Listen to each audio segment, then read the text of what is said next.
Favourite serials இனி டிவிக்கு முன்பே சன் நெக்ஸ்ட் ஆப்ல ஜாலியா எல்லாருக்கும் முன்னாடியே பாருங்க. இப்பவே சன் நெக்ஸ்ட் ஆப்பை டவுன்லோட் பண்ணி சப்ஸ்கிரைப் பண்ணுங்க.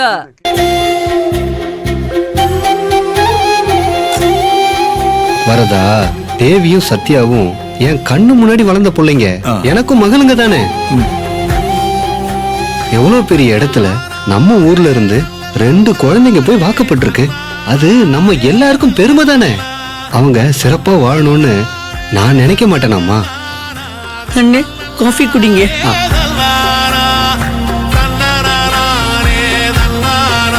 அம்மா, அவருக்கு காப்பி எல்லாம் பத்தாதுமா. கடா வெட்டி விருந்து வைக்க வேண்டிய மனுஷனுக்கு இப்படி வெறும் காப்பி தண்ணியா கொடுக்கறது? ஐயா, நீங்க நாளைக்கு நம்ம வீட்டுக்கு வாங்க. உங்களுக்கு நம்ம வீட்டுல விருந்தே வச்சிடறோம். வரதா, சத்யா என்ன சந்திச்சு தேவி நிலைமைய சொல்லுச்சு. அக்காவுக்காக தங்கச்சி செய்யற தியாகத்தை நினைச்சு என் மனசு அப்படியே உருகி போச்சுப்பா. உன் மகளுக்காக என் கடமையை செஞ்சேன், அவ்வளவுதானே. எங்களை பாத்தீங்கல்ல, பெத்த பிள்ளைங்க புருஷங்களோட வந்து வாசல்ல நிக்கிறாங்க. அவங்கள வாங்கன்னு வாயார மனசார ஒரு தாயை என்னால கூப்பிட முடியல. இத பார், நீ உணர்ச்சி வசப்பட்டு அவளை சீமந்தத்துக்கு கூப்பிட்டப்போ அந்த செல்வனாகி மூஞ்சி போன போக்க பாத்தியா நீ? நம்ம பட்ட கஷ்டத்தெல்லாம் ஒரு நிமிஷத்துல கலைக்க பாத்தியா நீ? பெத்த மகளோட கைய பிடிச்ச சந்தோஷத்துல உணர்ச்சி வசப்பட்டு பேசிட்டீங்க. இத பார், உணர்ச்சி வசப்பட்டு பேசுறது தப்பு இல்ல, ஆனா மென்டல் மாதிரி பேசக்கூடாது. அது எப்பவுமே ஆபத்து, புரிஞ்சுக்கோ. உங்க வேதனை எனக்கு புரியுதுமா. எல்லா கஷ்டமும் சீக்கிரமே தீரும். சத்யா தங்கம். அக்கா வாழ்க்கையை சீர்படுத்தணும்னு போராடுற தங்கச்சியை பெற்றதுக்கு நீங்க தான் பெருமைப்படணும். சரி வரதா, எனக்கு கொஞ்சம் வேலை இருக்கு, நான் அப்படியே கிளம்புறேன். சரிங்க ஐயா, மறுபடியும் எங்க குடும்பத்து சார்பா உங்களுக்கு நான் நன்றி சொல்லிக்கிறேன். அட என்ன இதெல்லாம்? வரதா, என்னப்பா நீ? மனுஷங்க வாழ்க்கை ஏந்திரமாயிடுச்சு. பொய்யே புரட்டுன்னு நாள் போகுது. இப்பயாவது இப்படி மனுஷத்தனமா நல்லது செய்ய கடவுள் சந்தர்ப்பம் கொடுக்கிறாரு. இந்த நல்ல காரியத்தை செய்ய நான் கும்பிடுற அம்பாள் என்ன தேர்ந்தெடுத்திருக்கா. அவளுக்கு நான் நன்றியை சொல்லிக்கிறேன். அம்மா எல்லையம்மா, நன்றிம்மா. அப்ப நான் வரேன் வரதா. அம்மா போயிட்டு வரேம்மா.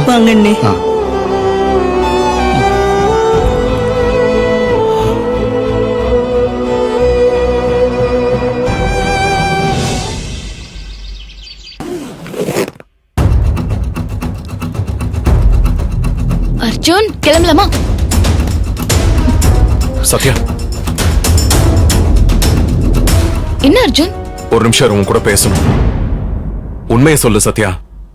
நாம இப்ப போனோமே, அது உன் ஃப்ரெண்டு வீடு தானே?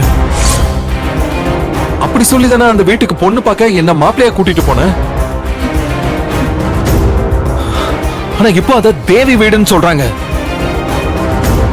அது எப்படி உன் ஃப்ரெண்டு வீடு இப்ப தேவி வீடா மாறுச்சு?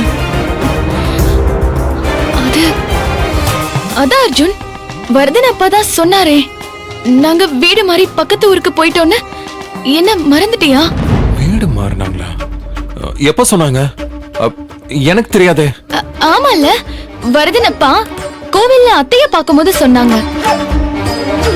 ஆனா நீ அப்போ அவங்க உன்னை பாத்திரக்கூடாதுன்னு தூரமா ஒளிஞ்சிருந்த. அதனால அவங்க சொன்னது உனக்கு கேட்டிருக்க வாய்ப்பில்லை.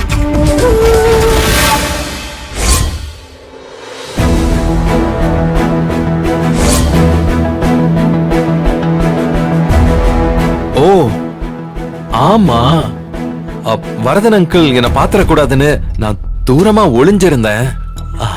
எனக்கு அவங்க பேசினதே சரியா கேட்கல. நடந்த கலாட்டாவில நானும் உன்கிட்ட சொல்ல மறந்துட்டேன் பாத்தியா? ஆக்சுவலி என்னதான் நடந்துச்சு? அது வந்து ரொம்ப சிம்பிள் அர்ஜுன்.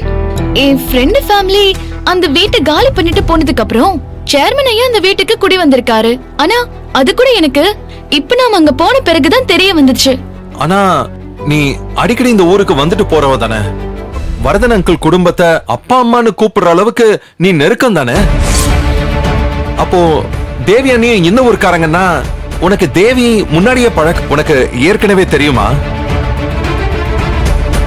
அது எப்படி அர்ஜுன்? இந்த ஊர்ல எத்தனையோ பொண்ணுங்க இருக்காங்க. எல்லாரையும் எனக்கு தெரியுமா என்ன? அது சரி. அப்படி தேவி யாருன்னு எனக்கு ஏற்கனவே தெரிஞ்சிருந்தா ஏற்காடுல தடவை தேவிய பார்த்தப்பவே நான் சொல்லிருப்பேனே அர்ஜுன். ஓஹோ, ஆமா.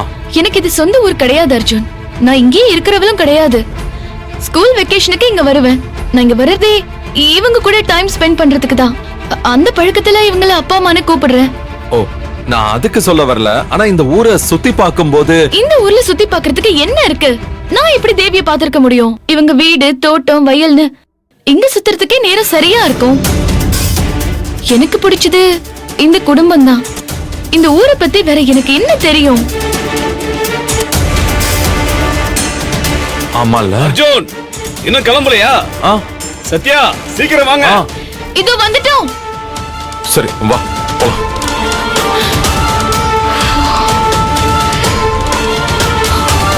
என்ன இவரு எப்பவும் நான் சொன்ன நம்பி சரின்னு தலையாட்டுவாரு. இப்ப என்னடான்னா திடீர்னு அப்படியான சந்தேகமா யோசிச்சுட்டே போறாரு. அப்ப அர்ஜுன் நான் சொன்னதுல கன்வின்ஸ் ஆகலையா? கடவுளே, நான் இப்ப என்ன பண்ணுவேன்?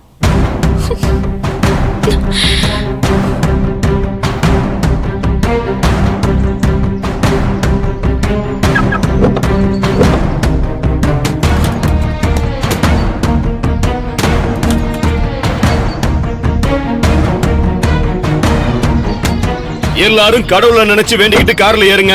ரொம்ப வேகமாலாம் கார் ஓட்ட வேண்டாம்பா, ஜாக்கிரதை. என்ன? சரி சரி வாங்க. மாமா, வாங்க. எல்லாரும் வாங்க. போலாம். சத்யா வா. வாங்கக்கா. ஏய் தேவி, எங்க போற? தேவி, நீ அந்த கார்ல ஏறு.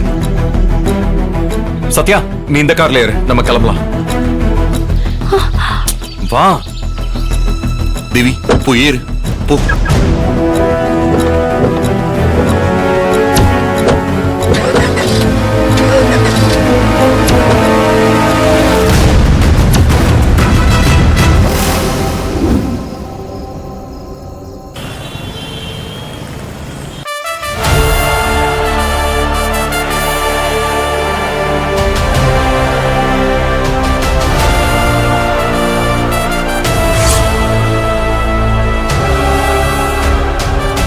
சத்யா, இது உன் ஃப்ரெண்டு வீடு தானே?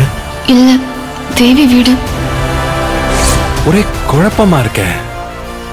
சத்யா ஏன் அப்படி சொன்னா?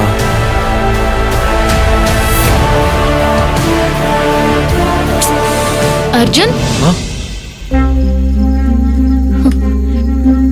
ரிலாக்ஸ். இன்கம் டாக்ஸ் ரைட் எல்லாம் முடிஞ்சிருச்சு. ஆபீஸ் கணக்கெல்லாம் கரெக்டா இருக்குன்னு இன்கம் டாக்ஸ் ஆபீஸ்ல இருந்து கிளியரன்ஸ் சர்டிபிகேட்டும் கொடுத்துட்டாங்க. அத்தை உன்ன இதெல்லாம் பார்க்க சொன்னாங்க.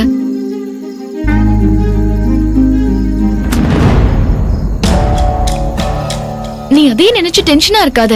கல்லடிக்குறிச்சில இருந்து திரும்பி வந்து எல்லாரும் இப்பதான் கொஞ்சம் ரிலாக்ஸா இருக்காங்க. நீ சாப்பிட்டு நல்லா ரெஸ்ட் எடு.